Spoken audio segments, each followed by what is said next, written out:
New tonight, another effort by former President Donald Trump's legal team to get Fulton County District Attorney Fani Willis off the case. Today, they appealed a judge's Monday ruling that Willis can stay on the case. They're also asking a judge to throw out a special grand jury report looking into the former president's efforts to overturn the 2020 election results in Georgia. No court date has been set for the appeal, but Willis said any indictments would come in August. And the former president is not the only official in Georgia facing potential charges. A slate of 16 fake Republican electors who cast illegitimate votes for Donald Trump in 2020 could also be indicted. A longtime Atlanta reporter was the only person to see the secret meeting that day. He's now been asked to testify in front of the grand jury investigating election interference in Fulton County. Atlanta News First Doug Reardon spoke to that reporter today about the importance of what he saw. Doug, live for us now at the Capitol. Well, when George Cheedy was here at the Capitol on December 14th of 2020, he walked into room 216 here in the building after seeing some familiar Republicans walk into that room. He was streaming live on Facebook, and what he stumbled upon could lead to charges for some big Georgia officials.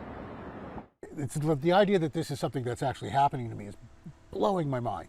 As a journalist in Atlanta since the early 2000s, George Cheedy has seen a lot, but being asked to testify in front of a grand jury to explain what he saw in the days after the 2020 election, that is new ground. Cheedy was at the state capitol on December 14th, the day Democratic electors were certifying President Joe Biden's win in Georgia, when he says he noticed some Republican officials shuffling into a room down the hall. Like, who's holding a meeting in December at the state capitol today? Cheedy walked in, streaming to Facebook Live for just a minute before he was ushered out. And a woman says, it's an education meeting. And then they close the door and they leave somebody out front so that I can't just walk back in. Cheedy tweeted out this snapshot from the meeting, later realizing he'd stumbled upon 16 people now accused of being false electors, allegedly casting illegitimate electoral votes for Donald Trump. Those 16 people later submitted their votes to the National Archives. That is how Atlanta News First was able to confirm the list of names that included former state GOP chair David Schaefer and Burt Jones, the current lieutenant governor.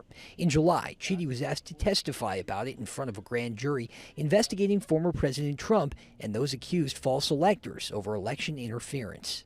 My understanding is that the only thing I'm going to be asked to do is essentially validate what I had already told people about this. But Cheedy has been grappling with a nightmare circumstance for an independent journalist. I am not an agent of the government. If I am seen as an agent of the government, a lot of people who should be talking to me will stop. And the public needs the information that I'm developing. Now, Cheedy, who has to testify under this subpoena, says he hasn't gotten any threats or backlash because of this, which of course is good. No comment from the GOP today. And of course, Lieutenant Governor Burt Jones went through a very lengthy legal battle and cannot be prosecuted by District Attorney Fani Willis for this over a conflict of interest. We're outside the Capitol tonight. Doug Reardon, Atlanta News First.